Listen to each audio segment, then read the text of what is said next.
राम राम भाई। हम भील हैं। हाँ, वही आदिवासी, वही मूल निवासी जो जंगलों और पहाड़ों में बसते हैं। पर अब हमारे कुछ भाई बड़े गांवों और शहरों में भी रहने लगे हैं। सरकार ने हमें अनुसूचित जनजाति वर्ग में शामिल किया है। हमारी जनजाति कई उपजातियों से मिलकर बनी है, जैसे भिलाला, पटलिया, बारेला, बैगास और रथियास। हमने अपने पुरखों से सुना है कि तमिल शब्द वील या विल्लुअर से भील शब्द आया है, जिसका मतलब है धनुष। तो आप समझ ही गए होंगे कि तीर कमान चलाने में हमारा कोई जवाब नहीं। वो एकलव्य हमारा ही तो पूर्वज था। भारत में हम मुख्य रूप से मध्य प्रदेश, गुजरात, राजस्थान, महाराष्ट्र में बसे हैं। हम भारत की तीसरी बड़ी व मध्य प्रदेश की सबसे बड़ी जनजाति हैं। मध्य प्रदेश में भी हम पश्चिमी जिलों झाबुआ, अलीराजपुर, धार, बड़वानी, खंडवा, खरगोन, रतलाम आदि में अधिक संख्या में बसे हैं। हम बांस, लकड़ी, मिट्टी व खपरेल से अपना घर बनाते हैं, जिसे कू कहते हैं। वैसे अब तो कुछ सरकारी योजनाओं से हमारे पक्के घर भी बन रहे हैं। हमारे कई घरों का समूह एक फलिया कहलाता है और कुछ फलिए मिलकर हमारा गांव बनता है। गांव में हमारा एक मुखिया होता है, जिसे हम तड़वी या प्रधान बोलते हैं। हम खेतों में अन्न उगाकर, गाय बैल पालकर, मछलियां पकड़कर और मजदूरी करके अपना घर चलाते हैं और अधिक पैसा कमाने के लिए दूसरे राज्यों में भी पलायन कर जाते हैं। मक्का हमें बहुत पसंद है।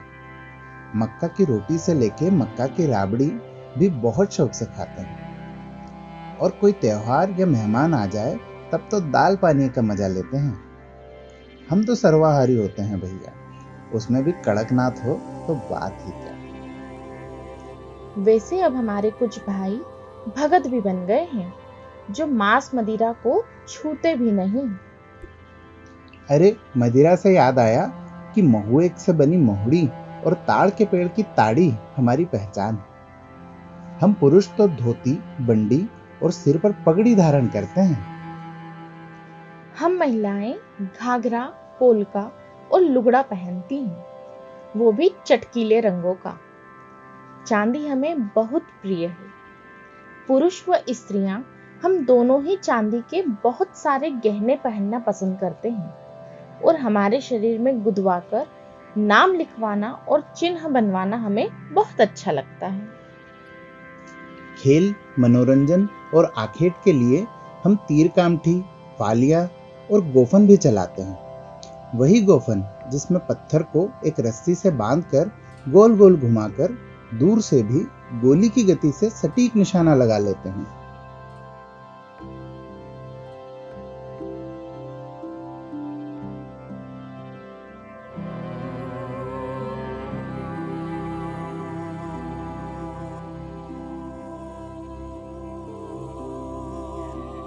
वैसे तो प्रकृति को ही हमने अपना भगवान माना है। इसके साथ हिंदू देवी देवताओं की भी पूजा करते हैं और बाबा देव, काजल माता, भैरव बाबा, राजा पंत को भी हम विशेष मानते हैं। हमारा समाज पितृसत्तात्मक है और विवाह के लिए सेवा विवाह, परीक्षा विवाह, अपहरण विवाह, गंधर्व विवाह जैसे प्रकार अपनाते हैं। हमारे यहाँ की शादियों में पूरे गांव को न्योता होता है।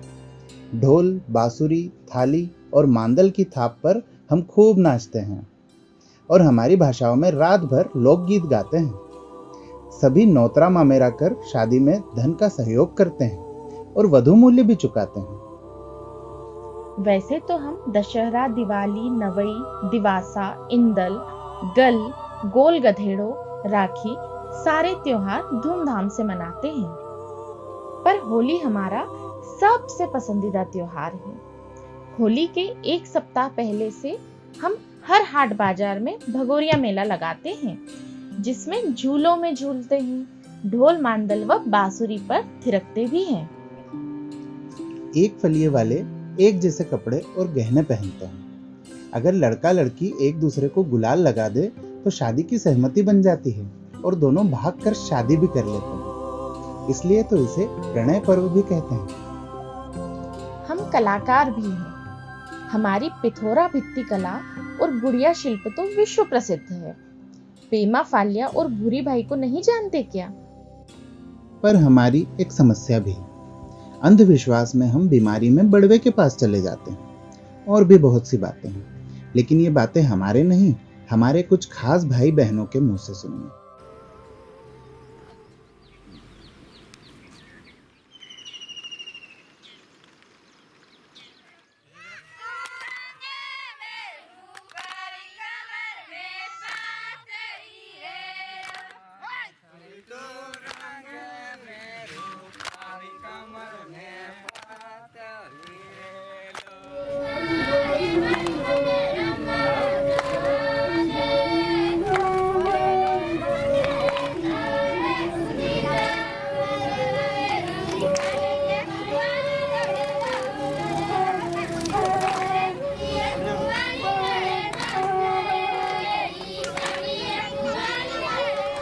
आज आपका फलिया किस चीज़ के लिए यहाँ पर इकट्ठा हुआ है? ये दिवासा के लिए त्यौहार मनाते और अपने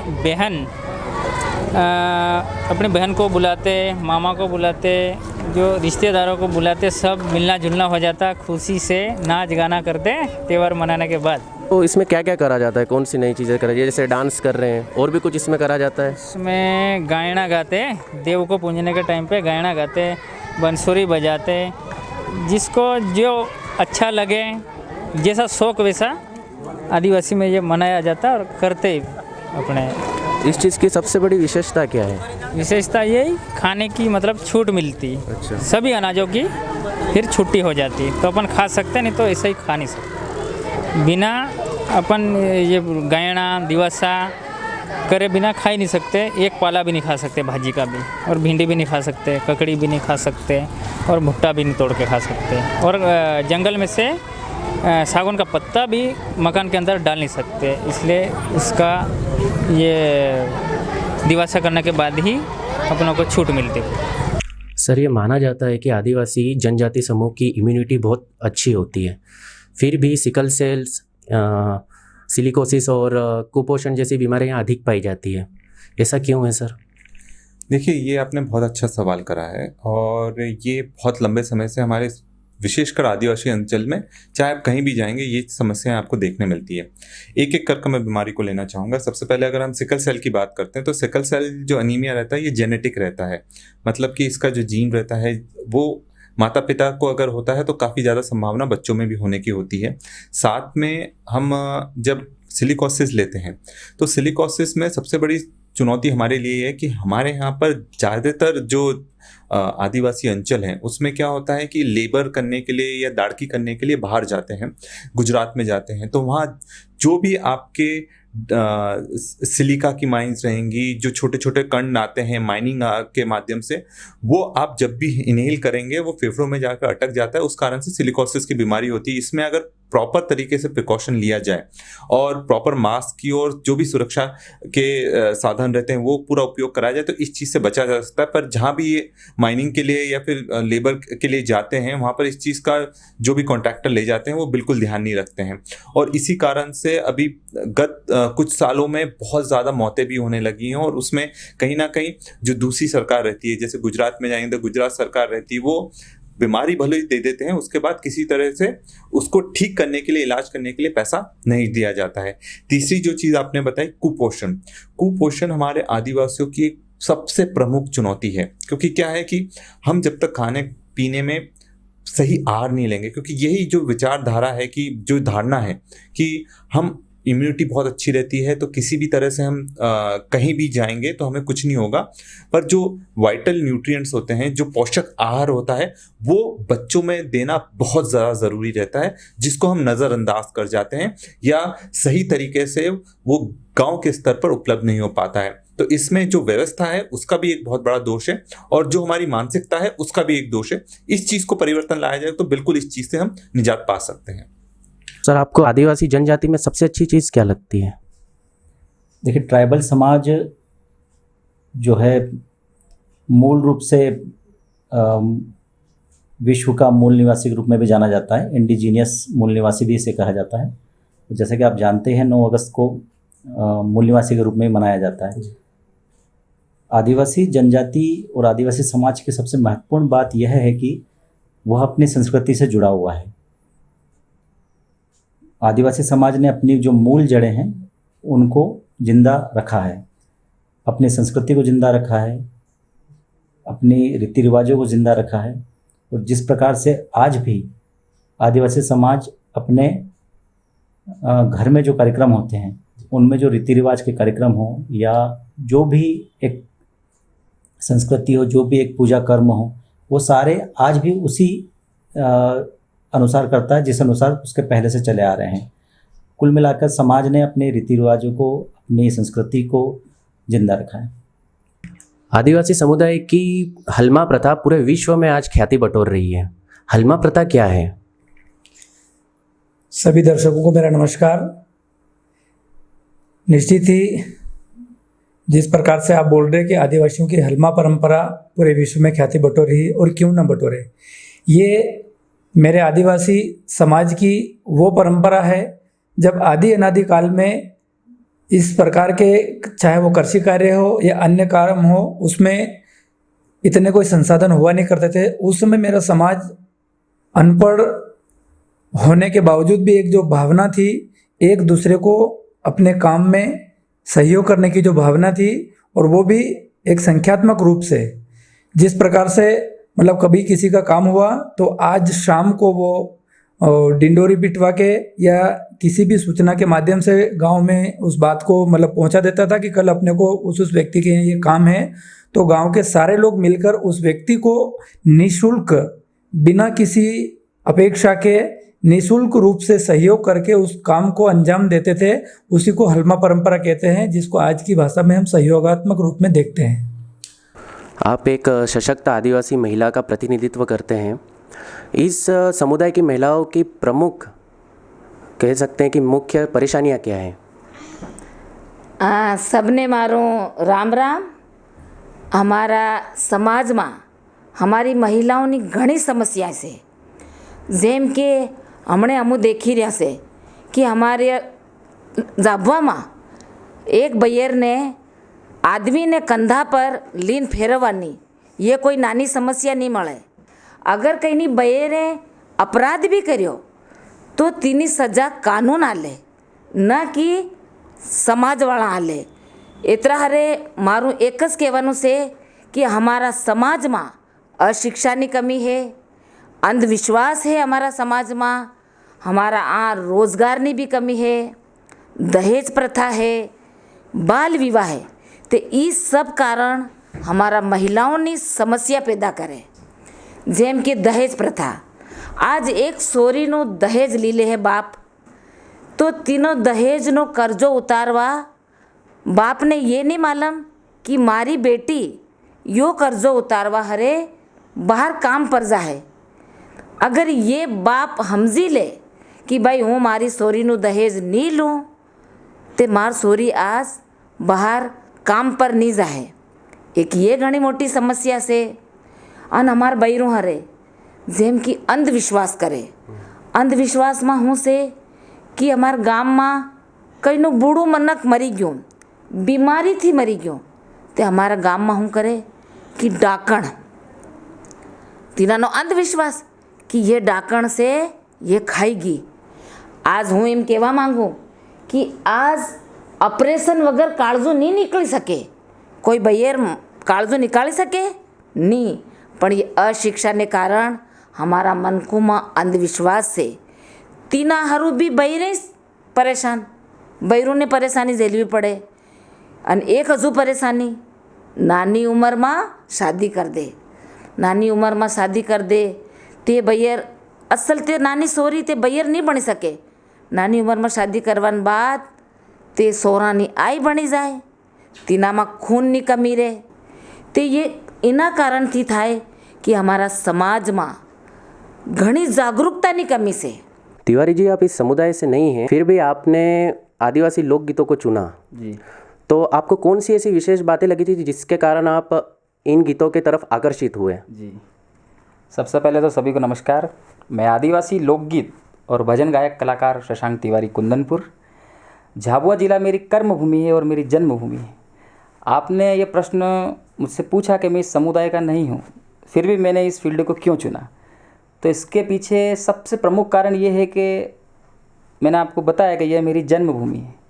मैं बचपन से बड़ा इन्हीं लोगों के बीच हुआ हूँ, आदिवासी समुदाय के बीच, आदिवासी जाति के बीच में बड़ा हुआ हूँ।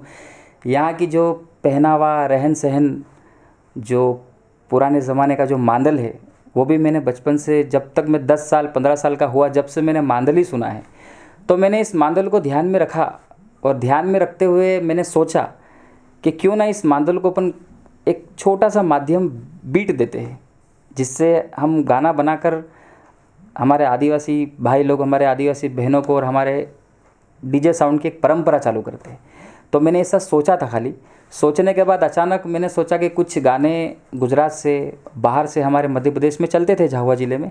तो मैंने भी एक छोटी सी कोशिश करी कि क्यों ना मैं अपने झाबुआ ज़िले के भाइयों को लेकर, जो पुराने ज़माने की पिपुड़ी बजाते हैं, पुराने ज़माने के मांदल बजाते, थाली बजाते हैं, तो उनको लेकर मैं क्यों ना एक गाना रिकॉर्ड करूं। तो मैं सारी टीम के साथ, मेरे झाबुआ ज़िले के ही, मेरे प्रॉपर झाबुआ के आदिवासी मेरे भाइयों के साथ में गाना बनाने गया। तो वहाँ पर स्टूडियो में मैंने गाना बनाया और सभी लोगों ने मुझे कहा, हिम्मत दी कि तिवारी भाई, तेरा जन्म झाबुआ ज़िले में हुआ है, तो तन डरवानी ज़रूरत नहीं से, मतलब ये आदिवासी भाषा है, तन डरवानी ज़रूरत नहीं, हमूत तारा साथ से, मतलब हम तेरे साथ है। तू इस आदिवासी गाने को गा और हमारा आदिवासी का झाबुआ ज़िले का नाम ज़रूर रोशन कर। भले ही तू इस समुदाय से नहीं है, लेकिन तू हमारा जिगरी यार है। तो उनकी ये प्रेरणा पाकर मैंने यहाँ से गाने की शुरुआत करी। सर, भील भिलाला जनजाति की मुख्य समस्याएं क्या क्या है? चलो देखो, आप सभी जानते हो अलीराजपुर आदिवासी बाहुल्य जिला है। आदिवासियों में कई उपजातियाँ हैं, भील भिलाला, पटलिया, बारेला, गोंड, कोरकू, ऐसी हजारों जातियाँ है ना। सबकी अपनी अपनी अलग अलग समस्या है, सबकी अपनी अपनी अलग परंपराएं हैं।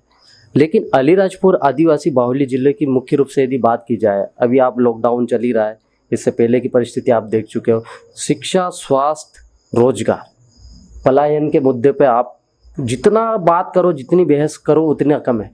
आप देख ही चुके हो कि कितना गुजरात से लोग पलायन करके आए हैं। रोज हजारों की संख्या में, लाखों की संख्या में मजदूर किस कदर से बच्चों को कमर पे टांग के, सामान सिर पे लाद के, भूखे प्यासे नंगे पैर चल के आ रहे थे। तो सबसे बड़ा मुद्दा यदि ट्राइबल क्षेत्र का है तो वो शिक्षा, स्वास्थ्य, रोजगार ही है। और रोजगार यदि अपने अपने क्षेत्रों में आदिवासी लोगों को मिल जाता है तो उसका कहीं ना कहीं पॉजिटिव इफेक्ट होगा और व्यक्ति बाहर जाने की बजाय घर में ही रोजगार लेकर अपने बच्चों को शिक्षा देगा, उनको आगे बढ़ाने की कोशिश करेगा।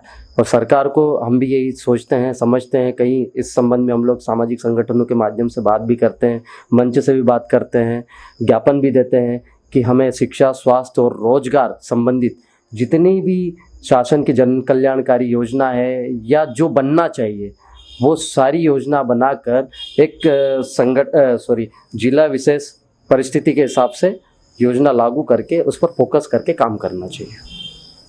और वर्ल्ड में सबसे फेमस भगोरिया आपके वालपुर में मनाया जाता है और आप वालपुर के जनप्रतिनिधि है, तो हम आपसे यही जानना चाहते हैं कि भगोरिया पर्व क्यों और किस तरह मनाया जाता है? भगोरिया पर्व हमारा ऐसा पर्व है कि गुजरात हो, महाराष्ट्र हो और कहीं भी क्षेत्र में गए हुए लोग हो, वो भगोरिया पर्व के लिए वापसी हमारे घर आते हैं और बड़े उत्साह के रूप में भगोरिया पर्व मनाते हैं। सुबह अपनी अपनी वेशभूषा और अपने अपने फलिए के दोस्त भाई बहन साथ में एक ड्रेस पहनकर आते हैं, साथ में बांसुरी भी लेकर आते हैं। बांसुरी बजाते हुए गांव में प्रवेश करते हैं और बहना भी अपने साथ में आती है। हमारे गांव में सुबह से लेकर शाम तक पूरा माहौल उत्साह के रूप में होता है और ढोल बड़े बड़े हमारे गांव में आते हैं, 20-25 ढोल आते हैं और अपने अपने आसपास के गांव के लोग लेकर आते हैं। उसको चालू करने के पहले हम गांव के देवता पर गुलाल का पूजन करते हैं। पूजन करने के बाद जितने भी ढोल आए उन सभी का पूजन अभिवादन करते हैं और फिर ढोल चालू कर देते हैं।